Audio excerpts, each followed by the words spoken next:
Oi, gente, tudo bem com vocês? Então, na aula de hoje nós vamos estudar um pouquinho sobre a biotecnologia. Vamos ver algumas técnicas que estão sendo aplicadas, né, nesse campo, tanto na medicina quanto na agricultura, no meio ambiente, etc. Tá? E vamos estudar um pouquinho, entrar um pouquinho nesse campo, tá bom? Qualquer dúvida que vocês tiverem, podem me perguntar no bate-papo do Facebook. E qualquer coisa também, dei uma lidinha no módulo. Qualquer coisa estou disponível para as dúvidas, tá bom? Beijo e bons estudos. Vou começar então a aula de biotecnologia, falando sobre esse termo, né? O que significa biotecnologia. A ONU, ela designa a biotecnologia como qualquer aplicação tecnológica que utiliza sistemas biológicos, organismos vivos ou seres derivados para fabricar ou modificar produtos ou processos para uma utilização específica. Ou seja, a biotecnologia, então, vai ser o uso das tecnologias que vão utilizar organismos vivos ou, então, produtos elaborados a partir deles para poder criar ou modificar, né, produtos com algum fim específico. Então, o principal objetivo da biotecnologia vai ser sempre um melhoramento genético, criação e gerenciamento de novos produtos, que podem ser medicamentos, ingredientes para alimentos, plantas e etc. Tem várias aplicações. Então, em relação às aplicações da biotecnologia, elas podem ser aplicadas em diversas áreas. Eu trouxe aqui 3 dessas áreas, mas elas podem ser aplicadas em muitas áreas. As 3 principais é na área da medicina, da agricultura e no meio ambiente. Dentro da área da medicina, nós temos diversas aplicações. Eu trouxe aqui algumas, tá? Mas a biotecnologia, ela hoje em dia, ela está sendo aplicada em diversos processos. A primeira que eu trouxe aqui são os anticorpos monoclonais. Inclusive que eles ficaram um pouco popular agora, essa última semana, porque o presidente dos Estados Unidos, Donald Trump, está fazendo o tratamento dele por Covid com anticorpos monoclonais. Não sei se vocês viram na televisão sobre isso. Mas então, o que é essa técnica, né? A tecnologia de anticorpos monoclonais, ela vai utilizar células do sistema imune para a produção de anticorpos. Então, assim, é o nosso sistema imune, né? Quando o nosso corpo ele detecta a presença de algum invasor, né, o que chamamos de antígeno, que pode ser um vírus, como por exemplo, né, o SARS-CoV-2, o sistema imune da gente vai produzir os anticorpos para tentar neutralizar, né, aquele antígeno, com o objetivo, né, de neutralizar ou eliminar, com o objetivo dele não conseguir penetrar nas nossas células. Então, os anticorpos monoclonais, eles são as cópias sintéticas feitas, né, em laboratório a partir de um clone de um anticorpo específico extraído do sangue de uma pessoa que já teve e já se curou daquela doença. Aqui no caso do meu exemplo, de Covid. Então, vai pegar anticorpos de uma pessoa que já teve Covid.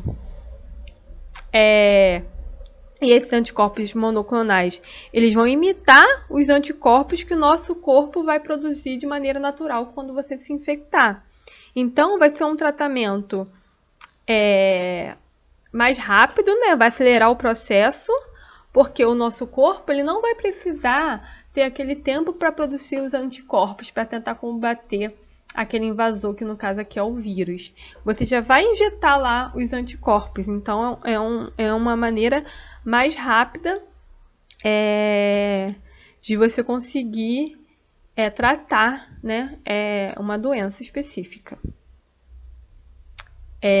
Então é uma maneira de uma imunidade passiva. A gente vai ter aula de imuno, né? A gente vai entender mais um pouco sobre isso. Mas é diferente do que acontece com vacina. Com vacina, você injeta lá, né? Você aplica a vacina na pessoa, aí a pessoa vai produzir os anticorpos. Aqui não, você já vai injetar o anticorpo lá no organismo, né, na pessoa.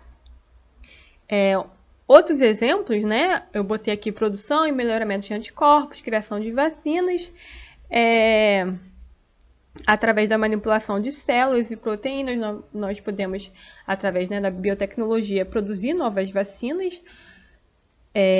Também a questão da fecundação artificial, né, o manuseio de embriões humanos foi possibilitada através das técnicas de biotecnologia, criação de novos órgãos a partir das células-tronco, que a gente vai ver mais na frente, produção de insulina através da técnica de DNA recombinante, que é o próximo tópico que eu botei aqui. Por exemplo, a técnica de DNA recombinante é quando você vai ter a combinação de um DNA com o outro. Isso pode ocorrer da seguinte maneira: você pega uma sequência de um DNA artificial, né, que é resultada da combinação de 2 DNAs. Então, por exemplo, você pega um pedaço de um DNA e coloca um plasmídio ou um vetor viral, alguma coisa do tipo. E depois adiciona um pedaço de outro DNA. Aí você vai ter um terceiro DNA formado, que vai ter a junção desses 2 DNAs que você botou lá. Então, por exemplo, no caso da insulina, você pode incorporar um gene que produz a insulina nesse DNA que você está colocando lá. Então, você pode transformar isso em uma forma de medicamento, porque a pessoa que tem a dificuldade de produzir insulina, ela vai começar a produzir essa insulina, porque você está injetando lá, recombinando no seu DNA um gene que produz a insulina. É importante mencionar para vocês, porque na teoria tudo é fácil, né? Eu estou explicando mais ou menos, né, como são feitas cada técnicas dessas, que são uma grande esperança para o tratamento de diversas doenças, mas nada é fácil, né, como na teoria. Então, essas técnicas elas estão sendo aplicadas hoje em dia, estão começando a ser aplicadas. A biotecnologia começou a ser mais aplicada nos últimos anos, mas muitas coisas estão em estudos iniciais. Então, igual a questão que eu falei dos anticorpos monoclonais para tratamento de Covid, é estudo preliminar. Então, as coisas ainda estão encaminhando.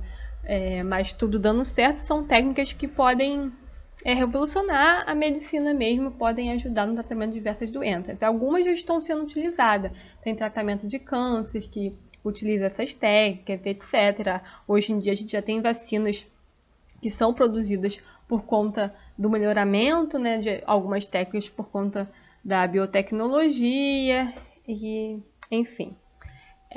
Uma técnica que também está sendo muito falada nos últimos anos, que é uma técnica baseada, né, em biotecnologia na medicina, é a técnica do CRISPR-Cas9, que é uma grande promessa para a cura de várias doenças através da edição gênica. Eu vou explicar no próximo slide como é essa técnica do CRISPR. E também uma outra aplicação da biotecnologia na medicina é a terapia gênica, que vem crescendo muito, que eu também vou explicar agora mais à frente em detalhes. Então, explicando um pouquinho a técnica do CRISPR, é como se fosse, todo mundo fala que é uma tesoura genética. Por que uma tesoura genética? A técnica de CRISPR, porque ela vai permitir cortar uma parte específica do DNA. Aí vai fazer com que a célula produza ou não determinadas proteínas, porque você pode cortar lá um gene específico para ele não ser produzido. Então aí não vai ter uma determinada proteína, né, que vai ser gerada a partir desse gene, não vai ser produzida. Essa técnica ela foi descoberta alguns anos atrás, 2011, 2012, que foi publicada, que ela deriva de uma defesa natural no sistema imune de uma bactéria específica, onde a proteína Cas9 ela desarma os vírus ao fragmentar seu DNA. Quando tem a invasão de algum vírus, essa proteína Cas9 ela vai recortar uma parte específica do DNA viral. Então, ela consegue fazer com que o vírus tenha seu DNA todo fragmentado e não consiga ser ativado, né? Então, as pesquisadoras, que foram duas mulheres, duas pesquisadoras, elas conseguiram recriar essa técnica, que é uma defesa natural das bactérias, em laboratório, em tubo de ensaio no laboratório, fazendo com que conseguisse manipular, né, essa tesoura genética, podendo cortar qualquer molécula de DNA em um local pré-determinado, tornando possível editar genes responsáveis por doenças genéticas, por exemplo.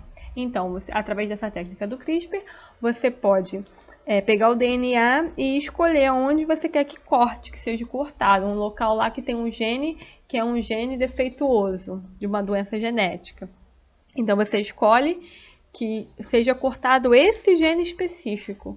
Então, aí, no DNA dessa pessoa não vai existir mais esse gene para essa doença. Então, muito provavelmente, essa pessoa não terá mais essa doença.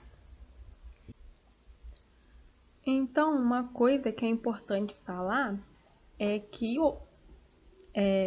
na quarta-feira, dia 7, no caso ontem, essas pesquisadoras que criaram, né, que descobriram essa técnica de CRISPR, elas ganharam o Prêmio Nobel de Química desse ano. Então, assim, pouquíssimas mulheres ganham um prêmio Nobel, né? Já ganharam o Prêmio Nobel. E esse ano o Prêmio Nobel de Química foi para essas duas pesquisadoras que descobriram essa técnica. Então, só confirmando que essa técnica de edição genética é muito importante.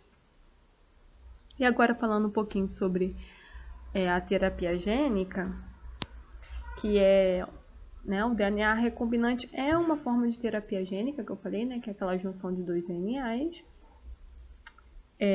Então, na terapia gênica, nós vamos ter inserção de genes nas células e tecidos de um indivíduo para o tratamento de uma doença. Por exemplo, em doenças genéticas, quando um gene está defeituoso, a terapia gênica ela vai consistir na transferência de uma versão funcional daquele gene. Você vai pegar um gene funcional que não está defeituoso, né, e transferir para o organismo que é portador daquela doença, com o intuito de reparar o defeito. O primeiro teste clínico bem sucedido dessa técnica foi feito em 1990, então é uma coisa recente, né? Ainda está sendo feitos estudos em relação a essa técnica, mas é uma técnica muito promissora. E ela é baseada em alguns passos, 3 passos básicos, né?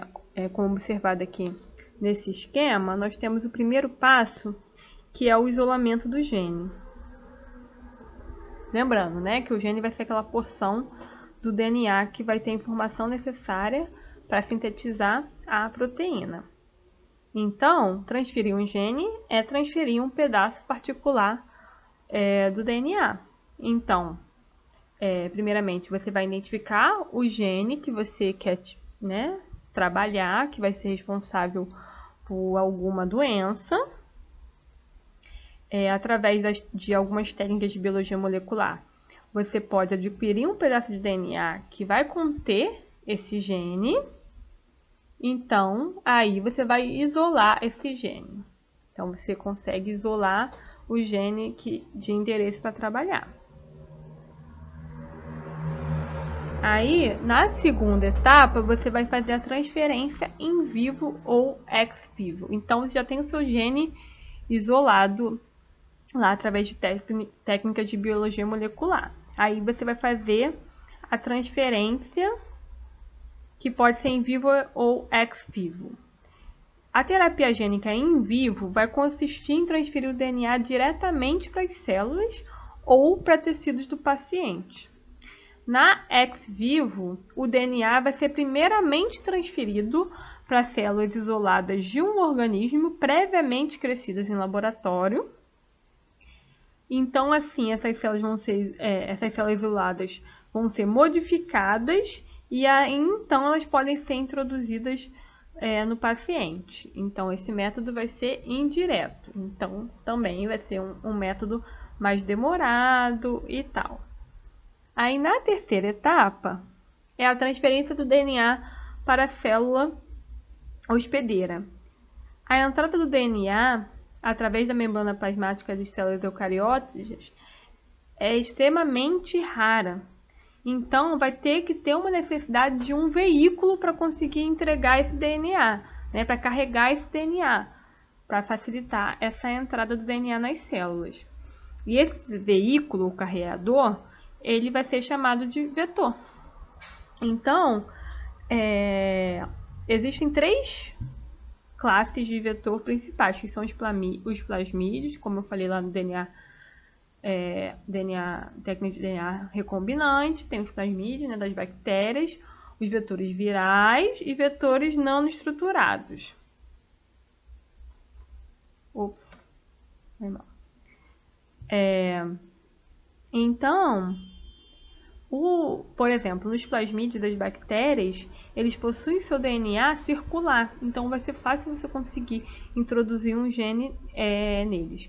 E nesse esquema aqui eu trouxe um outro vetor, um vetor viral, que aqui no caso é o retrovírus. Então você pega um pedaço do seu gene, você pega um pedaço do DNA que contém o seu gene normal, e introduz ele no seu vetor viral, que aqui o caso é o retrovírus, tá vendo?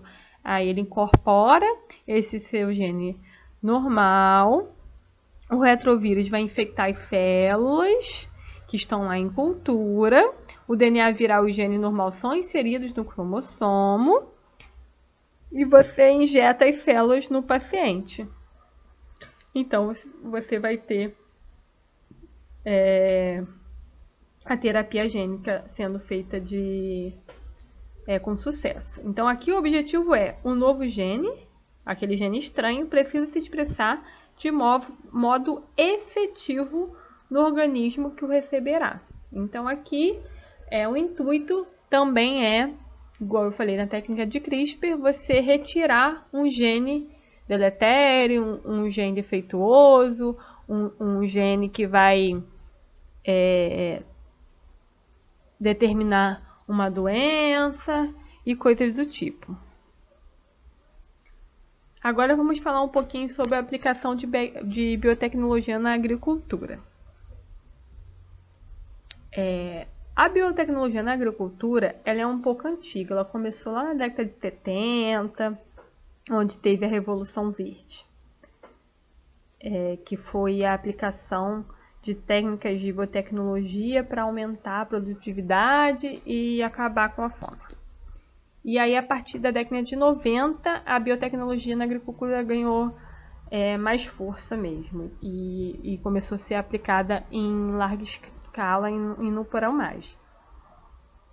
E um dos resultados maiores da aplicação da biotecnologia na agricultura são os organismos geneticamente modificados ou transgênicos, os OGMs, né? Que através da manipulação gênica podem ser alteradas as características de um determinado tipo de vegetal, planta, enfim, para excluir as suas características indesejáveis. Também podem ser ingeridos genes de outros organismos no DNA da planta e assim podem ser criadas novas espécies ou alterar as espécies que já existem, né? Então, você vai escolher o que você quer alterar naquela planta. Por exemplo, você pode querer manipular a planta para ela ser mais produtiva. Então, tem algum gene lá que é responsável para a planta ser mais produtiva. Então, você vai lá e vai manipular esse gene específico. Ou então, tem um gene que configura com que a planta tenha mais resistência a variações climáticas. Então, você vai mexer naquele gene. Ou então, você pode querer modificar o sabor de um fruto, a composição. Ou então, você pode querer deixar as sementes mais resistentes à praga ou a variações ambientais, né, variações climáticas, enfim. Então, você pode manipular um gene específico para essas características. Como eu mencionei aqui, desenvolvimento de sementes mais resistentes às pragas, pesticidas menos impactantes para a saúde humana e etc. É uma manipulação mesmo para tentar deixar essas plantas, entre aspas, melhores.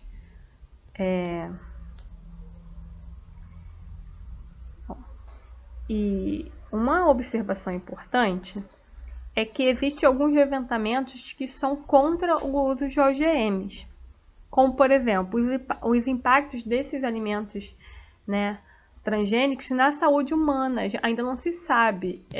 Como eu falei, a biotecnologia na agricultura começou a ser usada em larga escala na década de 90, então os estudos ainda estão, alguns estudos ainda estão iniciais, então não sabe o dano que isso pode causar, se vai causar algum dano no futuro. Então existem muitas pessoas que ainda são contra o uso de OGMs, com medo do dano que pode causar no futuro em relação à saúde humana. Ainda não é totalmente conhecido todos os efeitos, né, adversos. Então também tem a questão da diminuição da variabilidade genética. Se todo agricultor começar a usar OGM, né, vai diminuir a variabilidade genética, né? A questão também de países subdesenvolvidos não terem recursos para utilizar tantos OGMs, né? São técnicas mais caras, né? Então tem também a questão do impacto no solo, no meio ambiente. Então tem todas essas questões que fazem com que algumas pessoas ainda tenham um pé atrás com o uso de OGMs na agricultura. No caso do Brasil, especificamente, nós temos leis, né, rígidas que governam, né, controlam o uso de OGMs. Né? Então, você também não pode sair modificando qualquer coisa numa planta e tal. E não é tão fácil assim. Você tem lei que, se você não cumprir, você pode até ser preso. Você vai responder criminalmente por isso. Então, é bem regulado no Brasil. Outros países têm uma regulação, alguns países não é tão regulado, mas no Brasil especificamente, o uso de OGM é bem regulado. Então, qualquer pessoa que quer gerar um OGM, ela precisa pedir permissão, que pode ser concedida ou não, depende do que você vai querer fazer.